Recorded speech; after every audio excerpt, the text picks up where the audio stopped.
रूमी ने लिखा है, वो फरमाते हैं कि एक वालिद था तो उसने बड़ी दौलत कमाई थी, तो उसका बेटा बेदरेग ही उड़ाता रहता था। कभी इधर पैसे भगा दिए, कभी कमाए नहीं थे ना, मेहनत नहीं ना की थी। वालिद बड़ा समझाता था पर समझ नहीं आती थी। एक दिन उसके अब्बा के ज़हन में एक बात आई, वो कहने लगा, बेटे यार मैं कंगाल हो गया हूँ, अचानक हालात खराब हो गए, एक आना मुझे चाहिए, दवाई खरीदनी है, कहीं से लेके आओ। उसने कहा अब्बा मसला ही कोई नहीं।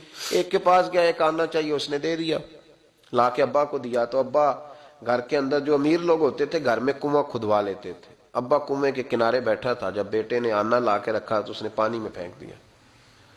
अगली सुबह फिर कहा बेटे एक आने की जरूरत है, दवा खरीदनी है। उसने कहा मिल जाएगा। 2 4 5 दोस्त अभी हैं बड़े मालदार, उनसे जाके कहा, एक से आना लाया, अब्बे ने फिर फेंक दिया, तीसरे दिन भी फेंक दिया, चौथे दिन भी। यार अब खत्म हो गए। कुछ आहिस्ता आहिस्ता दोस्तों को पता चल गया कि कंगाल हो गया है, खबर फैल जाती है ना, अब भूखा हो गया है।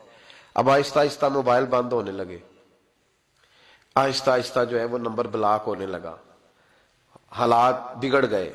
अब जब उसे पता था कि यार तो अब दरवाजा खटखटाता हूं तो कहते हैं कि उसे कह दो मैं घर नहीं, अब्बा ने तो आना मांगना है और मैं बेदरेग दौलत अब्बा की उड़ाता रहूं, अब ये भी नहीं कह सकता कि मुझे देता कोई नहीं। शहर से बाहर निकल गया, सारा दिन मजदूरी की, जद्दोजहद की, कभी काम किया नहीं था, हाथों पे छाले पड़ गए। बड़ा मुश्किल होता है जिन लोगों ने काम ना किया हो, उन्हें करना पड़ जाए तो। तकलीफ का शिकार होके एक आना कमाया, शाम को लाके वालिद की हथेली पे रखा तो उसने फेंका ना जब कुएं में, तो चीख पड़ा, कहने लगा अब्बा जी आप सियाने ब्याने बंदे हैं, रोज पैसे ला के देता हूं, कुएं में फेंक देते हो, कोई करने वाली बात करो, नहीं दवाई खानी तो ना खाओ, जाया क्यों करते। तो बेटे को बाप ने थपकी दे के बिठा लिया। उसने कहा बेटा मैंने पहले दिन तो नहीं फेंका, तो 7वां दिन है, मैं रोज फेंकता हूं, आज तेरी चीखें क्यों निकली। कहने लगा अब्बा पहले उधार के थे, आज मजदूरी के हैं। तो वालिद कहने लगा बेटे यही मैं तुझे समझाना चाहता था, वो मेरे भी मेहनत के हैं जो तुझे रोज यारों को खिलाता है, वो मैंने बड़ी जद्दोजहद से जमा किए, मैं कंगाल नहीं हुआ, सिर्फ तुझे समझाना था। ओ भाई ये आंखें तेरी मेहनत की नहीं ना, इसलिए तू शुक्र नहीं अदा करता। ये वजूद, ये टांगे, ये शऊर, ये तेरी जद्दोजहद का नहीं।